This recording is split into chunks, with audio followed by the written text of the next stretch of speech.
मेरा नाम जूही है। अभी मेरी शादी को 2 महीने ही गुजरे थे। मेरे पति गोवा में जॉब किया करते थे। मैं अपने पति को स्टेशन से छोड़कर घर वापस लौट गई थी। घर आने के बाद मैं आराम करने के लिए अपने बेड पर लेट गई, क्योंकि पिछले कुछ दिनों से घर के काम का लोड ज़्यादा हो जाने की वजह से मैं बुरी तरह से थक कर रह गई थी, क्योंकि मेरे पति ने जाने से पहले शॉपिंग की थी। मेरे पति की अभी नई नई गोवा में नौकरी लगी थी। शॉपिंग करने के बाद हम लोग अपने सारे रिश्तेदारों से मिलने के लिए चले गए थे, क्योंकि हम न्यूली वेडिंग कपल थे। मेरे पति मुझे हनीमून के लिए अपने साथ गोवा लेकर जाना चाहते थे, लेकिन अभी हमारी शादी में उनका काफ़ी खर्च हो चुका था। इस वजह से मैंने उनसे कह दिया कि एक बार आप गोवा में सेट हो जाओ, उसके बाद आप मुझे भी बुला लेना। और अब मेरे पति गोवा चले गए थे, इसलिए हमारी पूरी फैमिली उन्हें छोड़ने के लिए रेलवे स्टेशन तक गई थी। मेरे पति का घर अलग था, जबकि मेरे सास ससुर और जेठ जेठानी दूसरे शहर में रहते थे। मेरी शादी अकेले घर में हुई थी, क्योंकि ये घर मेरे पति के नाम था। हमारी शादी से 2 महीने पहले ही मेरे पति ने इस घर को खरीदा था, क्योंकि जिस घर में मेरे सास ससुर और जेठ जेठानी रहते थे वो घर बहुत छोटा था। लेकिन मेरे जेठ जेठानी और मेरे सास ससुर हमारी शादी की वजह से हमारे इस नए घर में आए हुए थे। लेकिन मेरी शादी के पूरे 1 हफ्ते बाद वो लोग हमारे घर से चले गए थे। अब जबकि मेरी शादी को पूरे 2 महीने हो गए और मेरे पति आज गोवा चले गए, तो मेरे पति अकेलेपन की वजह से अपने माँ बाप को अपने घर पर छोड़ गए थे, ताकि वो लोग मेरे साथ इस घर में रहें और मुझे अकेलापन महसूस न हो। जब मैं रेलवे स्टेशन से वापस आई तो थक हार कर अपने कमरे में आराम करने के लिए चली गई थी और लेटे लेटे मुझे नींद आ गई थी। लेकिन तभी अचानक मुझे ऐसा महसूस हुआ जैसे मेरे बेड पर बराबर में कोई लेटा हुआ है। तभी घबराकर मेरी आंख खुली तो ये देखकर मेरे होश उड़ गए थे कि मेरे बिस्तर पर मेरे ससुर जी मौजूद थे और मेरे करीब में लेटे हुए थे। उनको देखकर तो मेरी आंखें फटी की फटी रह गई थी कि आखिरकार मेरे ससुर की एक ऐसी हरकत थी कि वो अपनी बहू के करीब में लेटे हुए थे और धीरे धीरे मेरे चेहरे को सहला रहे थे। अपने चेहरे पर उनके छूने का एहसास करके मेरी तो जान ही निकल गई थी और मैं बेड से कूदकर सीधे खड़ी हो गई थी। मैंने घबराकर उन्हें देखा और कहा कि पापा जी, आप यहाँ पर क्या कर रहे हो? तो वो कहने लगे, अरे काजल, तुम बहुत थक गई हो, तुम आराम से सो जाओ। मैं तुम्हें इसीलिए सहला रहा था ताकि तुम्हें अच्छी नींद आ जाए।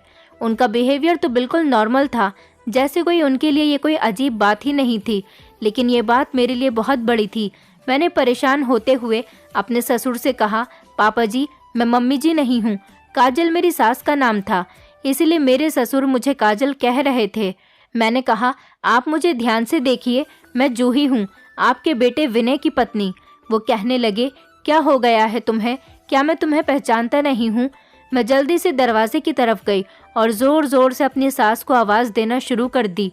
अपने पति की गैर मौजूदगी में मेरे ससुर का इस तरह से मेरे कमरे में आ जाना, ये तो एक बड़ी ही अजीब बात थी। और वो भी इस तरह से बेड पर लेटकर ऐसी हरकतें करना जिसने मुझे बुरी तरह से डरा दिया था।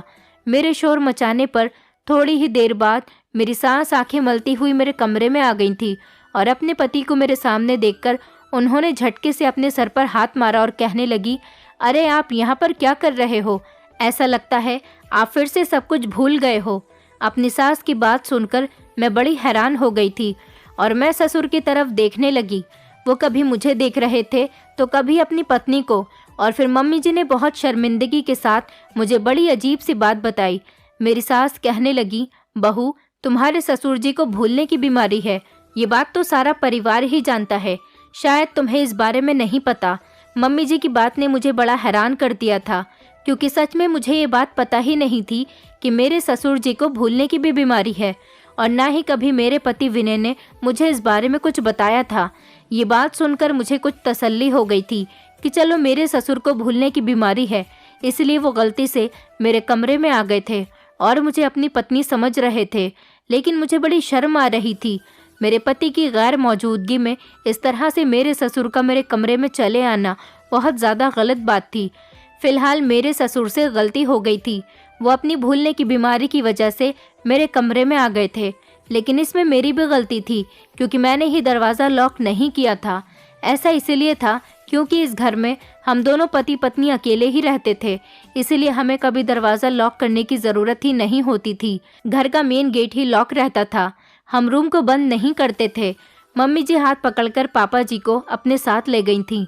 मैंने जल्दी से अपने कमरे को लॉक कर लिया था और दोबारा से सोने के लिए लेट गई थी, लेकिन अब मुझे नींद नहीं आ रही थी और मैं सोच रही थी कि जाते जाते मेरे पति ने ये क्या मुसीबत मेरे गले डाल दी। उनके मम्मी पापा अपने भैया भाभी के पास रहते थे, उन्हें वहीं रहने देना चाहिए था।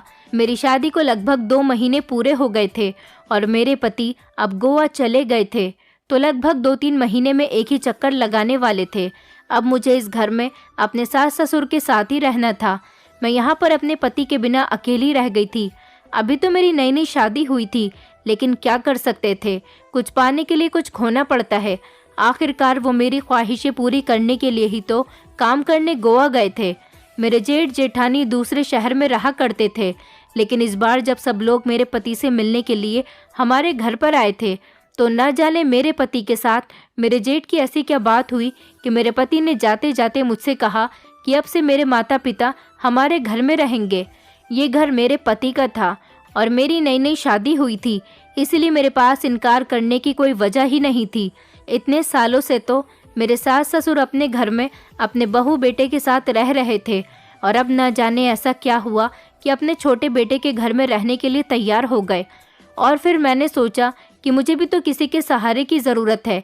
अपने पति के जाने के बाद मैं किस तरह से इस घर में रहूँगी, यही सोचते हुए मैंने अपने सास ससुर को अपने साथ घर में रख लिया। मेरी शादी के पूरे 1 हफ्ते बाद तक मेरे सास ससुर और जेठ जेठानी हमारे घर में रहे थे। उस पूरे 1 हफ्ते में तो मेरे सामने कोई ऐसी वैसी बात नहीं आई थी कि मेरे ससुर को भूलने की बीमारी है, लेकिन मेरे पति के जाते ही जब अब की बार मेरे ससुर हमारे घर आए तो मुझे ये बात बड़ी बुरी लगी थी कि मेरे ससुर को भूलने की बीमारी है और अब मैं परेशान हो रही थी। एक ऐसे इंसान के साथ जिसको भूलने की बीमारी है, उसके साथ इस घर में गुजारा करना मेरे लिए बड़ा ही मुश्किल था, जिसे दौरा पड़ने पर अपनी पत्नी ही याद नहीं रहती।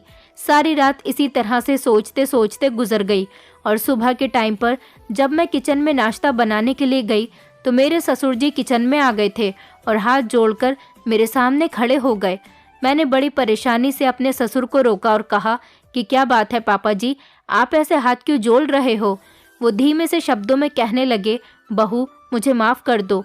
बहू, रात को मैं भूल गया था कि मेरा कमरा कौन सा है और मेरी पत्नी कौन सी है।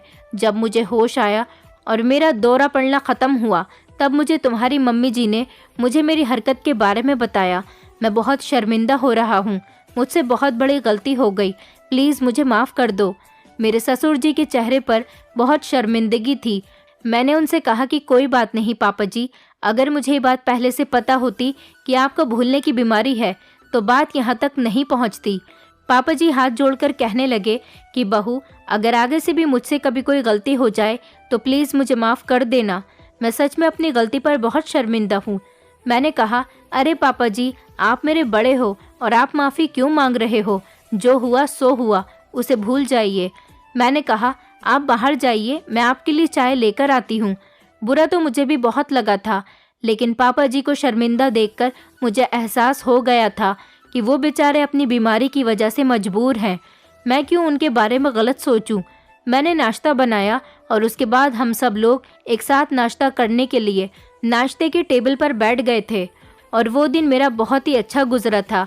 लेकिन कहीं ना कहीं मुझे अपने पति की कमी महसूस हो रही थी और अपने पति की बहुत याद आ रही थी। मेरे पति हर दूसरे तीसरे घंटे के बाद मुझे कॉल करते रहते थे। मेरे सास ससुर बिहेवियर के बहुत अच्छे थे। मेरी सास भी मुझसे बहुत प्यार करती थी। हमारे दिन अच्छे गुजर रहे थे। मेरे सास ससुर का बिहेवियर बहुत हंसी मजाक वाला था, इसलिए मैं हमेशा हंसती रहती थी।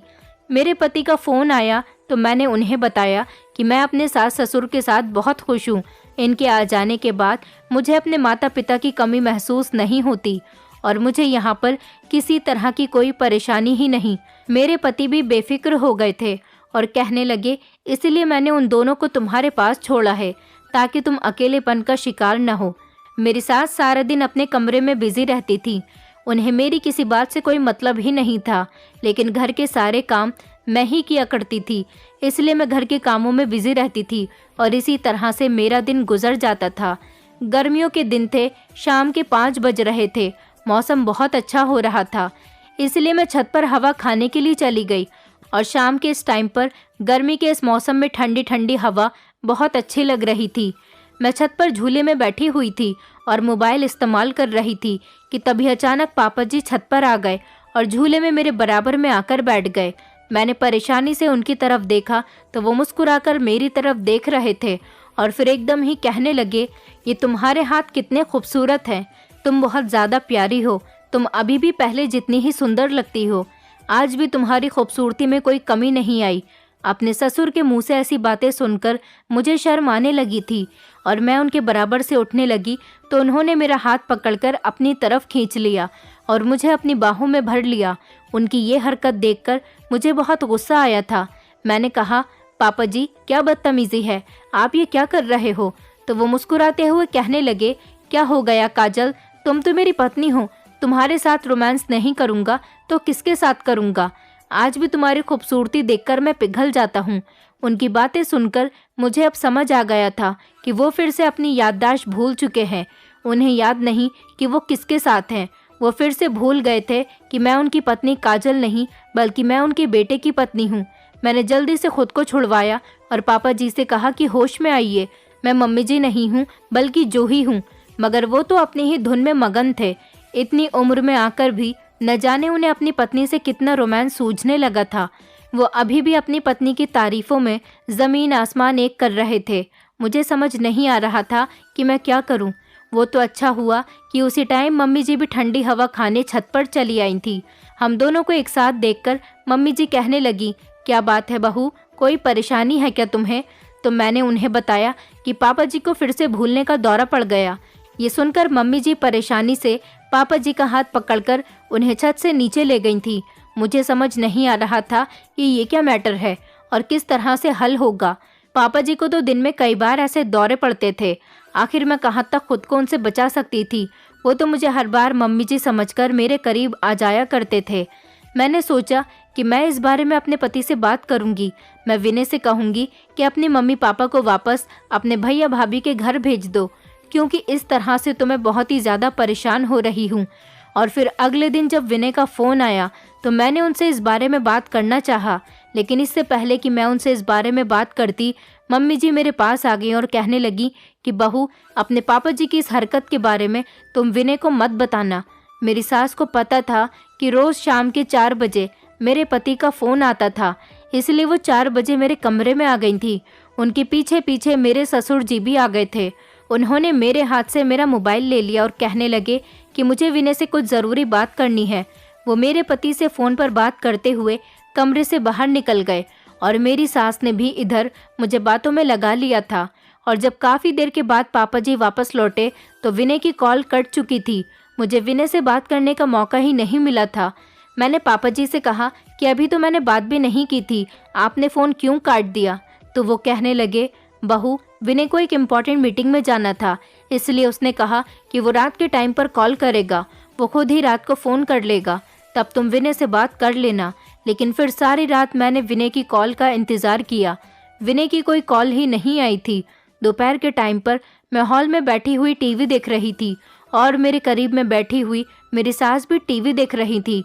मेरी सास कहने लगी, बहू, तुमने अपने पापा जी की हरकत के बारे में विनय से तो कोई बात नहीं की, उसको प्लीज़ इस बारे में कुछ मत बताना, वरना वो बेचारा इतनी दूर टेंशन में हो जाएगा। वैसे मैं तुम्हारे पापा जी को टाइम से दवाई दे रही हूँ, तुम्हारे पापा जी जल्दी ही ठीक हो जाएंगे। लेकिन अगर इस बारे में विनय को पता चल गया कि दोबारा से उसके पापा जी को इस तरह के दौरे पड़ने लगे तो वो बेचारा यहाँ पर बहुत परेशान हो जाएगा और अपने काम पर ध्यान नहीं देगा। मैंने नासमझी से मम्मी जी की तरफ देखा तो वो कहने लगी कि बहू, तुम्हें तो पता है कि हम कितने सालों से अपने बड़े बेटे और बहू के साथ रह रहे थे। दरअसल तुम्हारे जेठ और जेठानी ने पसंद से शादी की थी, इसलिए तुम्हारे पापा जी को उन दोनों का रिश्ता पसंद नहीं है। हम अपने उस घर में मजबूरी में रह रहे थे। जब विनय ने हमसे अपने घर में रहने के लिए कहा तो हम बहुत खुश हो गए थे, क्योंकि हमारे बड़े बेटे की पत्नी हम दोनों पति पत्नी को बहुत परेशान करती थी। वो बहुत चालाक औरत है। उसने हमारे बेटे को अपने प्यार के झांसे में फंसा लिया और हमारे बेटे को हमारे खिलाफ भड़काती है, हमसे बहुत लड़ती झगड़ती है और मुझसे तो घर के सारे काम करवाती थी। लेकिन बहू, तुम बिल्कुल अलग हो। तुम अपनी जेठानी के जैसी नहीं हो। मुझे तुम्हारे जैसी ही बहू चाहिए थी, अपने बड़े बेटे के लिए भी।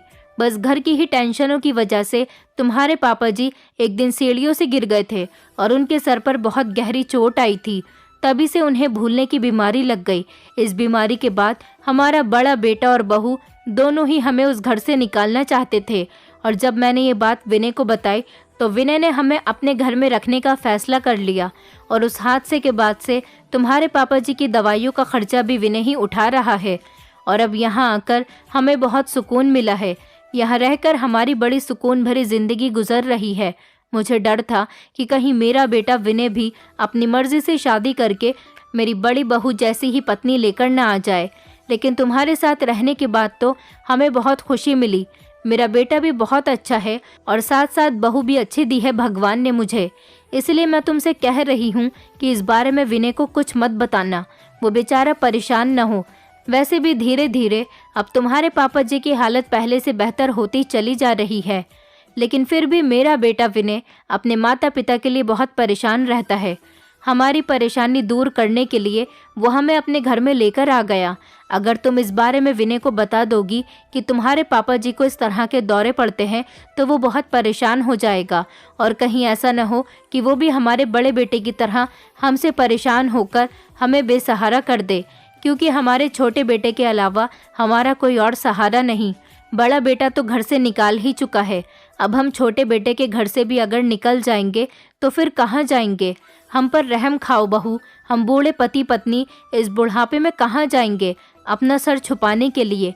मम्मी जी की बातें सुनकर मेरा दिल दुखने लगा था। मेरे जेठ जेठानी आखिर मेरे सास ससुर के साथ इतना गलत करते थे। मुझे उनसे ऐसी उम्मीद नहीं थी। मुझे पापा जी से हमदर्दी महसूस हुई, जो अपने बहू बेटे के मुंह मोड़ने की वजह से इस कदर मुश्किल में आ गए थे कि वो बेचारे अपने ही घर से निकल गए थे। अगर वो लोग अपने माता पिता को इज्जत और सम्मान देते तो ये सब कुछ नहीं होता। आखिर माता पिता का सहारा उनकी औलाद ही बनती है। मैं अपने सास ससुर का दर्द समझ सकती थी, क्योंकि मेरे माता पिता भी मुझे इस दुनिया से छोड़कर जा चुके थे। इसलिए विनय का अपने माता पिता के लिए प्यार देखकर मुझे बहुत खुशी हुई थी, जो एक अच्छा बेटा कहलाने के काबिल इंसान है।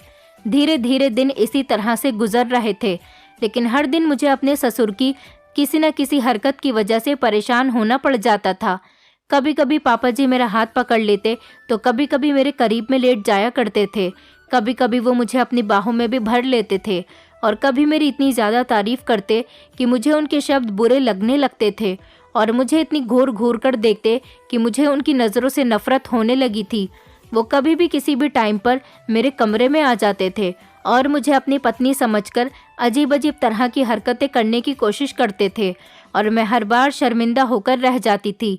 अब मम्मी जी ने भी मुझसे मना किया था तो मैं अपने पति से भी ये बात शेयर नहीं कर सकती थी।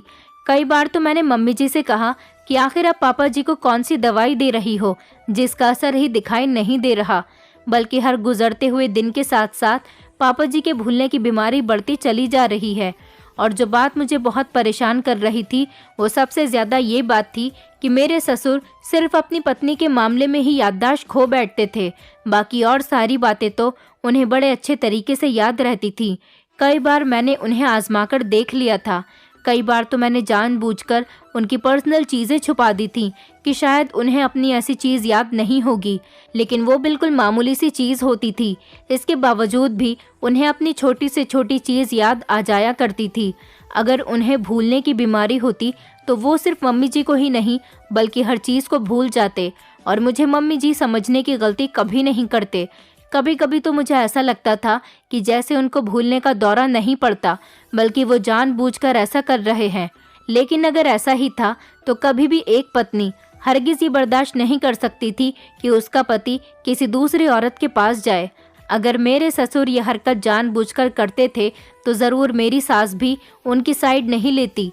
बस यही सोचकर मैं अपने दिल को हर बार समझा लिया करती थी।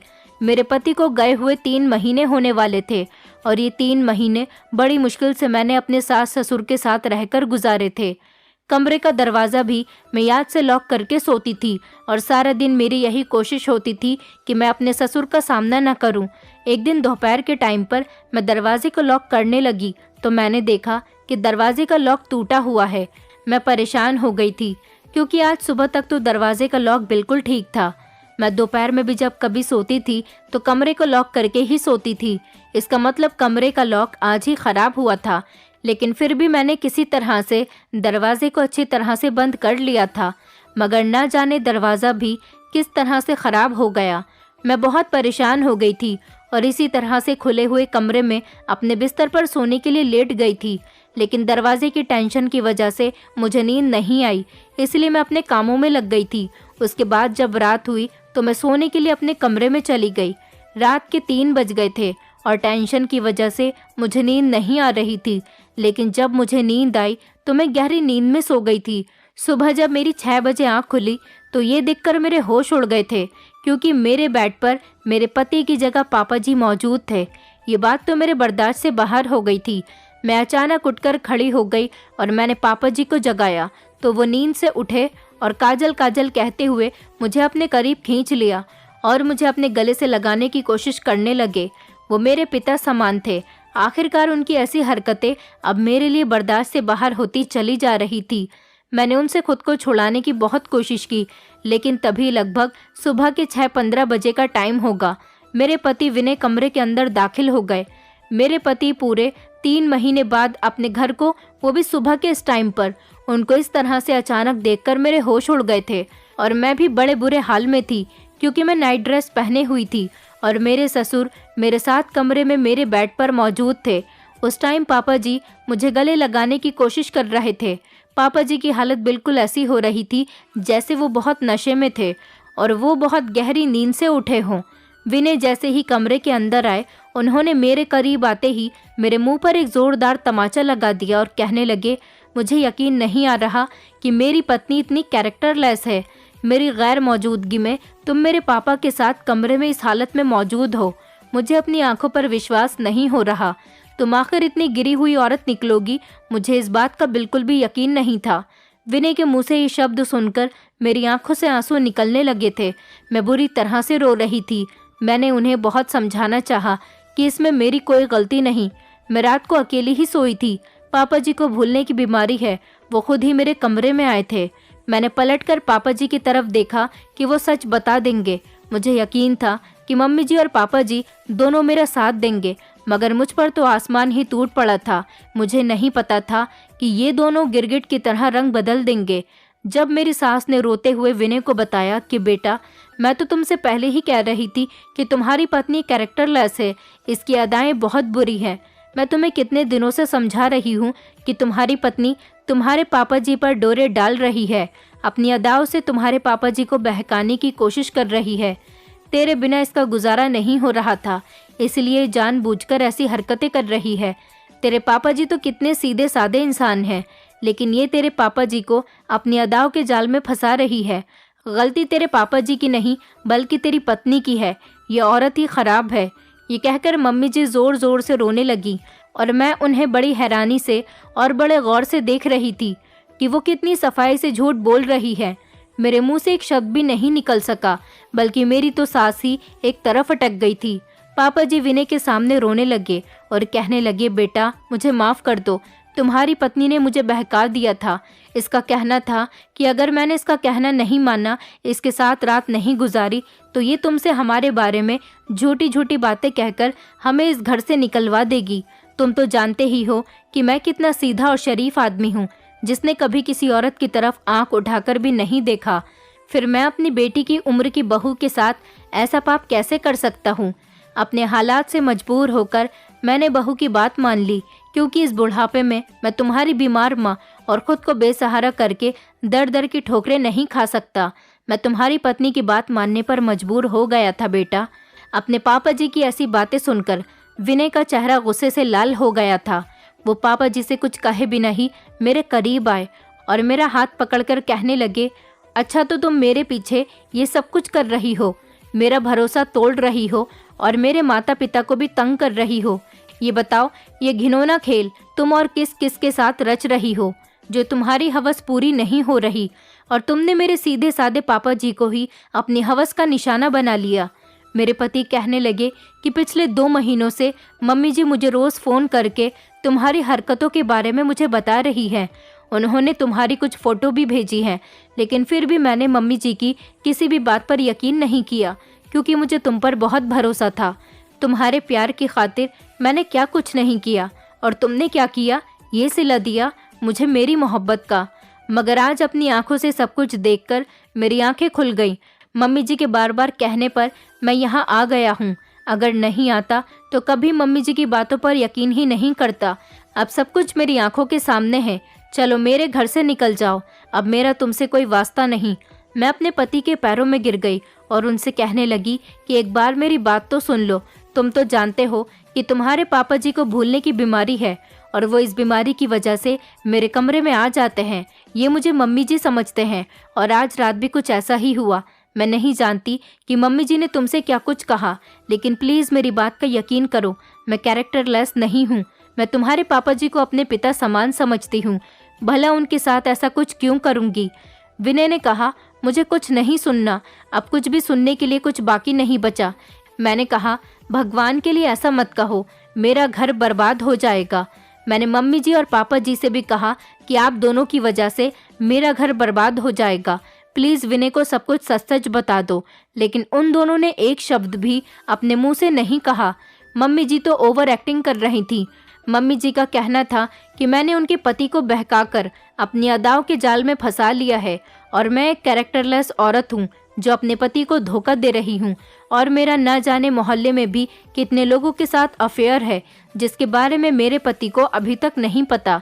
मैंने अपने पति को हर तरह से यकीन दिलाने की कोशिश की कि मम्मी जी झूठ बोल रही हैं, लेकिन मेरे पति ने मेरी बात का कोई यकीन नहीं किया।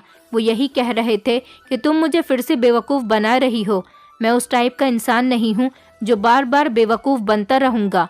मेरे पिताजी को भूलने की कोई बीमारी नहीं। तुम जैसी औरत अपना सच छुपाने के लिए किसी भी हद तक जा सकती हो। मेरे पिताजी बहुत शरीफ आदमी हैं। बुरी तुम हो, गलत भी तुम हो, इसलिए अपनी सच्चाई साबित करके यहाँ पर टाइम वेस्ट मत करो और चुपचाप मेरे घर से निकल जाओ। मेरे घर में तुम जैसी औरत के लिए कोई जगह नहीं। ये कहकर मेरे पति ने मुझे धक्के मारकर घर से निकाल दिया। घर से बाहर निकलते ही मुझे इतनी ज़ोर से चक्कर आया कि मैं चकराकर ज़मीन पर गिर गई और बेहोश हो गई। जब मुझे होश आया तो मैं अस्पताल के बिस्तर पर मौजूद थी और मेरी विधवा बहन बराबर में बैठी हुई रो रही थी। मेरी बहन के पति की मौत हो चुकी थी। उसके बाद मेरी बहन और मैं एक साथ रहते थे। मेरी बहन ने ही मेरी शादी की थी, लेकिन अब मैं भी उसके दुख के बराबर ही हो गई हूँ। हम दोनों बहनों को ससुराल का सुख नसीब नहीं हुआ। मैंने भी रोते हुए अपनी बहन से पूछा कि तुम यहाँ पर कैसे आ गई? मेरी बहन ने बताया कि तुम्हारे ससुराल वालों ने फ़ोन करके तुम्हारी शिकायत की थी। अब तुम मुझे शुरू से लेकर आखिर तक की सारी कहानी बताओ। मैंने रोते हुए अपनी बहन से कहा, दीदी मैंने कुछ नहीं किया, मैं गलत नहीं हूँ। मेरी बहन कहने लगी, हाँ मैं जानती हूँ कि ये सब कुछ तुम्हारी सास ने और ससुर ने मिलकर खेल खेला है। चलो तुम रोना बंद करो और मुझे सब कुछ बताओ कि क्या हुआ था। फिर मैंने शुरू से आखिर तक की सारी बात अपनी बहन को बता दी। ये सब सुनकर मेरी बहन ने अपना सर पीट लिया और कहने लगी, बेवकूफ़ लड़की, मैं तुम्हें इतना बेवकूफ़ नहीं समझती थी। तुम तो बहुत समझदार थी। फिर तुमने यहाँ पर अपनी बेवकूफ़ी क्यों दिखा दी?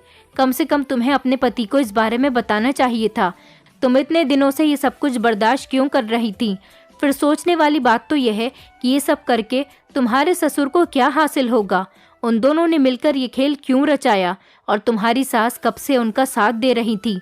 वरना कभी भी कोई औरत इस बात को बर्दाश्त नहीं कर सकती कि उसका पति किसी दूसरी औरत के करीब जाए। और तुम्हारी सास तो पिछले कई महीनों से ये बात बर्दाश्त कर रही थी। कहीं ना कहीं दोनों का कोई ना कोई मकसद ज़रूर होगा। मैंने अपनी दीदी से कहा कि अब मैं क्या करूं? विनय ने मुझे घर से बाहर निकाल दिया। वो तो मेरी कोई बात सुनने के लिए तैयार ही नहीं। मेरा तो घर बर्बाद हो गया। दीदी कहने लगी कि ऐसे इंसान के साथ गुजारा करने का क्या फ़ायदा जिसे तुम पर रत्ती भर का भरोसा भी न हो। उसने तुम्हारी कोई बात नहीं सुनी और तुम्हें धक्के मारकर घर से निकाल दिया। जब तुम बेहोश हो गई थी तो तुम्हारी सास का मेरे पास फ़ोन आया था। तुम्हारी सास ने मुझसे बड़ी बदतमीज़ी की और कहा कि कि अपनी बहन को आकर यहाँ से ले जाओ। मैं ऑटो में बैठकर अकेली तुम्हें यहाँ तक लेकर आई हूँ। ये कहकर दीदी भी रोने लगी थी। शाम तक मैं अस्पताल में रही और उसके बाद मेरी छुट्टी हो गई थी। दीदी फिर मुझे अपने घर लेकर चली गई। लगभग 1 हफ्ते बाद विनय ने हमारे घर डिवोर्स के पेपर भिजवा दिए थे, जिसे मैंने भी साइन कर दिए थे। मुझे भी ऐसे इंसान के साथ बिल्कुल नहीं रहना था जो मेरी बात सुनने के लिए बिल्कुल तैयार नहीं था और मुझ पर भरोसा भी नहीं कर रहा था। लेकिन मैं ये ज़रूर जानना चाहती थी कि मेरे सास ससुर ने मेरे साथ ऐसा क्यों किया था। ये सब जानने के लिए मैंने अपनी स्कूल की एक फ्रेंड को बुलाया। जब उसे मेरे डाइवोर्स के बारे में पता चला तो उसने मेरी शुरू से लेकर एंड तक की सारी कहानी सुनी। मैंने उससे हेल्प मांगी कि वो मेरी ससुराल जाकर इस सच्चाई का पता लगाकर आए। वो मेरी मदद करने के लिए तैयार हो गई थी और अगले ही दिन वो मेरी ससुराल नौकरानी बनकर पहुंच गई और उसने कहा कि मुझे काम पर रख लो, मुझे काम की बहुत ज़रूरत है, मैं घर के सारे काम करूंगी। जब मैं उस घर में रहती थी तब घर के सारे काम मैं ही किया करती थी। मेरी सास कोई काम नहीं करती थी, इसलिए उन्हें भी अब नौकरानी की ज़रूरत थी और मेरे जाने के बाद तो वो बिल्कुल अकेली हो गई थी। उन्होंने नौकरानी को देखकर आसानी से काम पर रख लिया। मेरी फ्रेंड ने उस घर में नौकरानी की नौकरी करना शुरू कर दी और फिर वहाँ की सारी खबर रखना भी शुरू कर दी। और फिर उसके बाद मुझे पता चला कि मेरा पति अब गोवा में काम नहीं कर रहा, वो अब परमानेंट यहीं पर शिफ्ट हो गया। उसने इसी शहर में दूसरी नौकरी ढूंढ ली। जब सुबह को वो काम पर जाता तो ये पति पत्नी आपस में बातें करते थे। मेरी फ्रेंड ने भी मेरी सास का भरोसा अच्छी तरह से जीत लिया था। मेरी फ्रेंड को वहाँ पर काम करते हुए लगभग 20 दिन गुजर गए थे। मेरी फ्रेंड ने मेरे सास ससुर के बीच होने वाली सारी बातें सुन ली थी और उसे समझ आ गया था कि मेरे साथ इतना बड़ा जुल्म क्यों किया गया। दरअसल बात ये थी कि मेरे जेठ जेठानी ने भी लव मैरिज की थी। मेरी जेठानी बहुत तेज़ औरत थी जो कि मेरी सास को बिल्कुल पसंद नहीं थी। ये बात तो मुझे मेरी सास ने भी बताई थी कि उनके बड़े बेटे की बहू बहुत बदतमीज़ और लालची औरत है। जो मेरे सास ससुर का घर था, मेरे जेठ की पत्नी को उस घर में ही शादी करके ले आए थे। कुछ दिन रहने के बाद उनकी पत्नी ने अपने सास ससुर को तंग करना शुरू कर दिया और मेरी जेठानी सास ससुर पर बहुत ज़्यादा जुल्म करने लगी, जिस पर मेरे जेठ भी कुछ नहीं कहते थे। मेरे पति का काम तो बिल्कुल अलग था, इसलिए वो इस शहर में रहकर काम करते थे और उन्होंने अपनी मेहनत की कमाई से एक घर भी अलग से ले लिया था, जिस घर में शादी करके मैं गई थी। उसके बाद वो गोवा काम करने के लिए चले गए थे। जब ये बात मेरी जेठानी को पता चली कि मेरा पति बहुत तरक्की पर है तो उसने ज़बरदस्ती मेरे सास ससुर को हमारे घर पर भेज दिया। मेरे सास ससुर से कहा कि किसी न किसी तरह से अपने छोटे बेटे के घर चले जाओ, उसको बातों में लेकर किसी तरह से उसकी पत्नी को उसके घर से निकलवा दो और उसके बाद हम दोनों को वहाँ बुलाओ। अगर तुमने ऐसा नहीं किया तो मैं तुम लोगों पर इल्ज़ाम लगाकर सारी दुनिया में बेइज्जत कर दूंगी। मेरे सास ससुर को इसी बात का डर था और उन्होंने इसीलिए मेरे साथ ये सब कुछ किया। मेरी जेठानी का मकसद था कि मेरे घर से निकलने के बाद वो दोनों पति पत्नी किसी तरह से मेरे घर आ जाएं और मेरे पति को बातों में लेकर इस घर को भी अपने नाम करवा ले। मेरे जेठ जेठानी दोनों ही बहुत लालची हो गए थे। उन्होंने उस घर को तो अपने कब्जे में कर लिया था, अब इस घर को भी अपने कब्जे में करना चाहते थे। लेकिन उन्हें ये नहीं पता कि किसी की चीज़ इस तरह से अपने नाम करवाना इतना आसान बात नहीं होती। उन्होंने मेरे घर को तो बर्बाद कर दिया, लेकिन मुझे यकीन था कि एक न एक दिन उनकी सच्चाई खुलकर मेरे पति के सामने ज़रूर आएगी। ये सब कुछ जो मेरे सास ससुर कर रहे थे वो सिर्फ अपने बड़े बेटे की बहू के कहने पर ही कर रहे थे, क्योंकि वो भी मजबूर थे और मेरी जेठानी मेरे सास ससुर को बहुत ज़्यादा डरा धमका कर रखती थी। मेरी जेठानी ने ही अपने पति को ये रास्ता दिखाया था। उसके बाद उसने सब प्लान बनाया कि वो मेरे सास ससुर को इस काम के लिए आगे करेंगे ताकि उन पर कोई इल्ज़ाम ना आ सके। उन लोगों को पता था कि मेरे पति की गैर मौजूदगी में सारे काम आसानी से हो सकते हैं और वो लोग अपने मकसद में कामयाब हो जाएंगे। उन लोगों का इरादा था कि वो मेरे अकेलेपन का फ़ायदा उठाएंगे और मेरी कमज़ोरी के ज़रिए मुझे काबू करेंगे और फिर मुझे ब्लैकमेल करके मेरे घर के पेपर्स मुझसे हासिल कर लेंगे। लेकिन मेरे सास ससुर ने ये सब कुछ मेरे पति को दिखा दिया ताकि मेरा पति खुद मुझे इस घर से निकाल दे और उनके बेटे का घर बच सके। उन्होंने मकान तो बचा लिया, लेकिन मेरा घर तो उजाड़ दिया। उन लोगों को चाहिए था कि वो खामोशी से मुझे सारी बात बता देते तो मैं इस बात का हल निकाल लेती। मैं अपनी जेठ जेठानी को अपने पति के थ्रू ठीक करवा देती, लेकिन उन लोगों ने अपने जाल में मुझे फंसा लिया। मेरी सास ने जानबूझकर अपने पति को बीमार साबित किया और मैं इतनी बेवकूफ़ थी कि मैं उन लोगों की बातों में आ गई। मेरे ससुर सच में बहुत शरीफ इंसान हैं, लेकिन उन्होंने अपने बहू बेटे के कहने पर जो भी किया वो गलत था। वो लोग कितना ही मजबूर थे, लेकिन अपनी मजबूरी की वजह से उन्होंने मेरी ज़िंदगी तबाह कर दी थी। बल्कि अपनी बड़ी बहू के कहने पर उन्होंने अपनी छोटी बहू को कैरेक्टरलेस साबित करवा दिया था। और हैरत की बात तो ये थी कि मेरी सास ने किस तरह से अपने पति को मेरे करीब भेजा था। कभी कभी तो मेरी सास मौका देखकर मेरी और मेरे ससुर की वीडियो बनाकर मेरे पति को और जेठानी को भेजती थी, ताकि आने वाले टाइम में मेरी जेठानी मुझे ब्लैकमेल कर सके।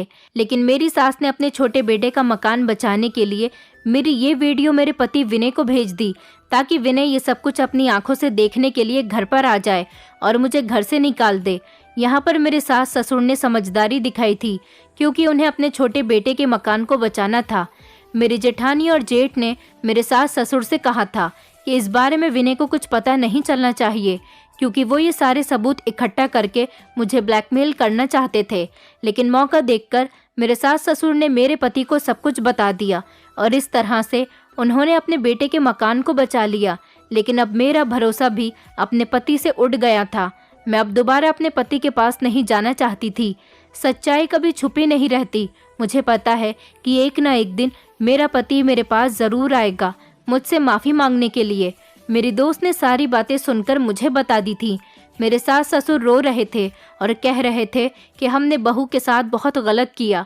बड़ी बहू के चक्कर में छोटी बहू, जो कि बहुत अच्छी थी और हमारी इज्जत किया करती थी, हमने उसको बेइज्जत करवा दिया। मेरे सास ससुर को अपनी गलती पर अफसोस बहुत हो रहा था। उसके कुछ दिनों के बाद ही मेरे सास ससुर ने अपने बेटे विनय को सारी सच्चाई बता दिया कि किस तरह से उसके बड़े भैया भाभी उसके माता पिता को तंग किया करते थे और किस तरह से उन्होंने ये सब प्लान बनाया था। फिर कुछ दिन बाद वही हुआ जो मैंने सोचा था। मेरे पति पूरे 1 महीने बाद हमारे घर आए मुझसे माफ़ी मांगने के लिए, जबकि वो मुझे डिवोर्स दे चुके थे और मैंने भी डाइवोर्स पेपर पर साइन करके उनके घर भिजवा दिए थे। मैंने अपने पति से कोई बात नहीं की। मेरी दीदी ने बात की थी। उन्होंने कह दिया कि जिस मकसद से तुम हमारे घर पर आए हो वो मकसद कभी पूरा नहीं होगा। अब तुम दोनों का रिश्ता ख़त्म हो चुका। मेरे पति ने बहुत माफ़ी मांगी, क्योंकि उन्हें उनके माता पिता ने सब कुछ बता दिया था। इसी वजह से उन्हें यकीन आ गया था कि उनकी पत्नी की इसमें कोई गलती नहीं। मेरे पति ने पुलिस भिजवाकर अपने भैया भाभी पर माता पिता को तंग करने का आरोप लगाया और मेरे सास ससुर ने भी पुलिस को सारी सच्चाई बता दी। मेरे पति ने डिवोर्स के पेपर्स फाड़ दिए। कहने लगे, प्लीज़ जूही मेरे साथ चलो, ये सब कुछ मकान की वजह से हुआ। मैं पूरा मकान तुम्हारे नाम कर दूंगा, फिर कभी कोई दिक्कत ही नहीं होगी। उसके बाद मेरे सास ससुर भी मुझसे माफ़ी मांगने के लिए आए थे। उन्होंने भी मेरे आगे हाथ पैर जोड़ दिए, लेकिन मैं मानने के लिए तैयार ही नहीं थी। मैं दोबारा उस घर में जाने के लिए तैयार नहीं हो रही थी। उसके बाद मेरी दीदी ने मुझे समझाया कि शायद इन लोगों को अकल आ गई, अब ये लोग ऐसी कोई गलती नहीं करेंगे। और तुम्हारा पति, जिसे तुम पर पहले भरोसा नहीं था, आज वो तुम्हारे लिए अपना मकान तुम्हारे नाम कर रहा है। इससे बड़ी कोई बात नहीं, तुम खामोशी से चली जाओ। अपनी दीदी के कहने पर मैं चली आई थी। मेरे जेठ जेठानी को तो पुलिस ने ठीक कर दिया था और मेरे पति ने उनसे अपने माता पिता का घर भी खाली करवा लिया था। मेरे सास ससुर अब अपने घर में चले गए और मेरे पति भी इसी शहर में नौकरी करने लगे। अब वो मुझे अकेला छोड़कर कहीं नहीं जाते। अब सब कुछ ठीक हो गया। मेरी फ्रेंड ने भी मेरे ससुराल में नौकरी करना छोड़ दिया। मेरे जेठ जेठानी ने मेरे पति को सब कुछ सच सच बता दिया था। अब मेरी लाइफ ठीक हो गई और मैं अपने पति के साथ बहुत खुश हूँ। मेरे पति ने अपने कहने के मुताबिक अपना मकान मेरे नाम कर दिया, लेकिन हम दोनों की डिवोर्स नहीं हुई थी। मेरे पति ने डिवोर्स के पेपर्स मुझसे साइन करवाने के बाद अपने पास रख लिए थे, कोर्ट में जमा नहीं करवाए थे। इसी तरह से हम दोनों का रिश्ता दोबारा से कायम हो गया, लेकिन मेरे पति अब मुझे पहले से ज़्यादा प्यार करते हैं। दोस्तों, उम्मीद करती हूँ आपको हमारी कहानी पसंद आई होगी। कहानी पसंद आई है तो वीडियो को लाइक करें, चैनल पर नए हैं तो चैनल को सब्सक्राइब करें और हाँ, नोटिफिकेशन बेल को ज़रूर दबाएं ताकि अगली अपडेट सबसे पहले आपको मिले।